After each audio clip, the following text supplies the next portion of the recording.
Ya, terima kasih Anda masih bersama kami. Bagi Anda yang baru saja bergabung, kami hadirkan kembali 3 berita utama hari ini. Rumah warga Kabupaten Bogor ambruk dampak dari longsornya tanah penyangga. Tergiur keuntungan besar, ibu-ibu di Cirebon tertipu arisan online hingga 80 juta rupiah. Pasangan suami istri ditemukan tewas mengenaskan di rumah kontrakan di Kabupaten Bekasi.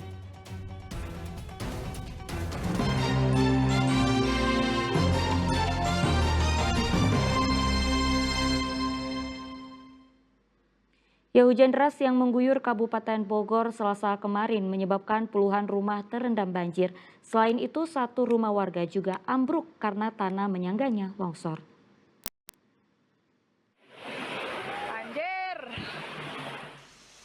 Banjir melanda puluhan rumah warga di Kampung Cemplang, Desa Cemplang, Kecamatan Cibubulang, Kabupaten Bogor, Selasa sore. Warga tak bisa berbuat banyak. Mereka pasrah dengan banjir yang merendam rumah dan jalan-jalan kampung. Selama beberapa jam, air pun surut dan warga mulai berbenah. Banjir terjadi setelah 3 jam lebih wilayah ini diguyur hujan. Buruknya drainase di kampung tak lagi mampu menampung debit air tinggi saat musim hujan. Pokoknya hujan gede, langsung gitu aja. Satu RT pokoknya, bisa 40 rumah berarti. Kalau hujan lebih dari 3 jam lah. Itu penyebabnya apa sih ya? Kurang tahu juga tuh. RW baru udah neliti ke sana katanya di Sukamaju. Kata RW baru, RW terpilih. Harapannya seperti apa nih? Nah, bisa diperbaiki lah solokan-solokan yang kecil tuh. Dibersihin. Selain banjir, hujan pada Selasa kemarin juga merusak rumah warga di Kampung Pasir Kaum, Desa Gunung Bunder 2, Kecamatan Pamijahan. Rumah warga ini ambruk karena tanah penyangga rumah roboh dan longsor. Meski tak ada korban jiwa, tetapi pemilik rumah alami kerugian hingga puluhan juta rupiah. Hujan selesai baru saya lihat, pas gitu anak-anak lagi nongkrong di atas. Saya orang pada menjerit semua tuh, ibu-ibu, jadi saya kaget tuh ya, langsung saya ke TKP, langsung datang. Ternyata rumah ini longsor. Keluarganya kebetulan lagi sedang kerja ya di Bogor gitu, jadi insya Allah sebentar lagi akan tiba ke lokasi, yang punya rumahnya datang gitu ya. Untuk sementara waktu, korban rumah ambruk mengungsi ke rumah saudara. Mereka berharap mendapat bantuan dari pemerintah untuk perbaikan rumah. Asep Solihin melaporkan dari Kabupaten Bogor.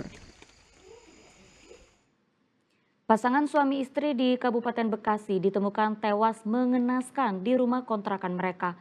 Penyebab kematian Pak Sutri tersebut masih diselidiki.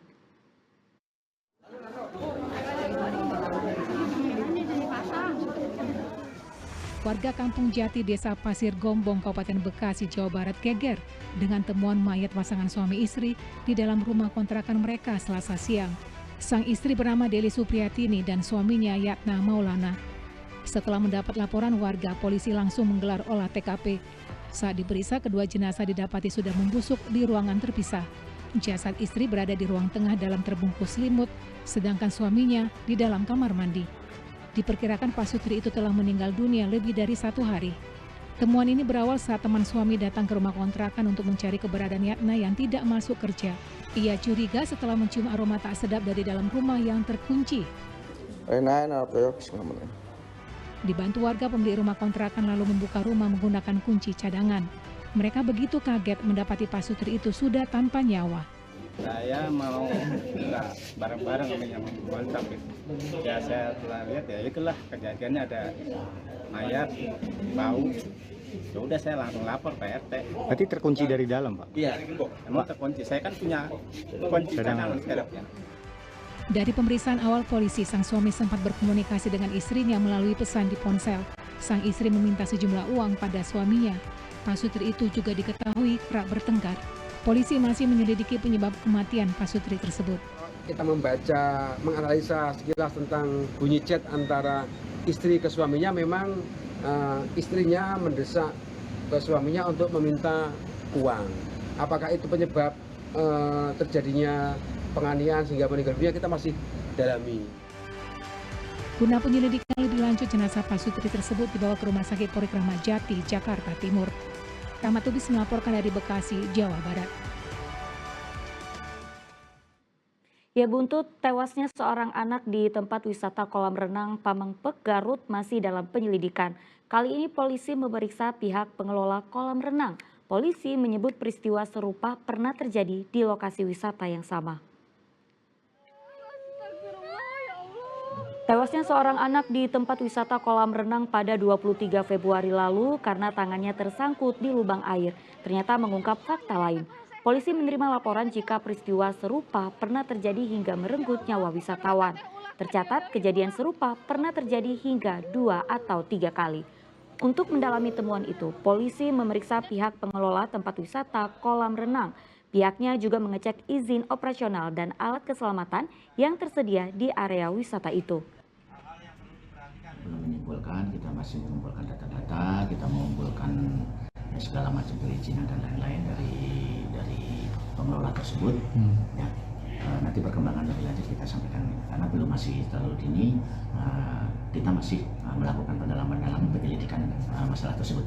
Kalau informasi ke sini sudah berapa kali insiden yang serupa di tempat ini? Kalau menurut informasi dari polsek setempat ya, di tempat setempat itu memang sudah ada 2 kali atau 3 kali kejadian yang serupa menyebabkan meninggal dunia. Di tempat itu juga? Di sekitar tempat wisata tersebut. Kita ke berita lainnya, seekor ular piton sepanjang 2 meter bersembunyi di dapur rumah warga di Kabupaten Badung. Keberadaan hewan melata tersebut diketahui saat pemilik rumah memasak air.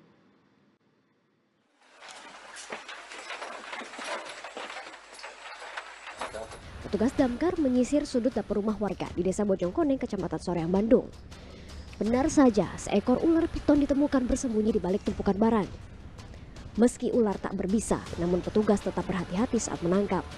Tak butuh waktu lama, petugas berhasil mengevakuasi hewan melata sepanjang 2 meter itu menggunakan alat penjepit. Keberadaan ular awalnya diketahui oleh pemilik rumah saat memasak air panas. Ada laporan warga mengenai ular masuk rumah. Posisi ular kebetulan ketika kami masuk berada di sekitaran dapur. Hewan reptil kemudian dimasukkan ke tempat aman dan akan dibawa petugas ke Balai Konservasi Sumber Daya Alam BKSDA Jawa Barat. Muhammad Abbas melaporkan dari Kabupaten Bandung, Jawa Barat. Informasi tadi mengakhiri jumpa kita. Atas nama rekan yang bertugas, saya Auriga Agustina mengucapkan terima kasih atas kebersamaan Anda. Selamat beraktivitas dan sampai jumpa.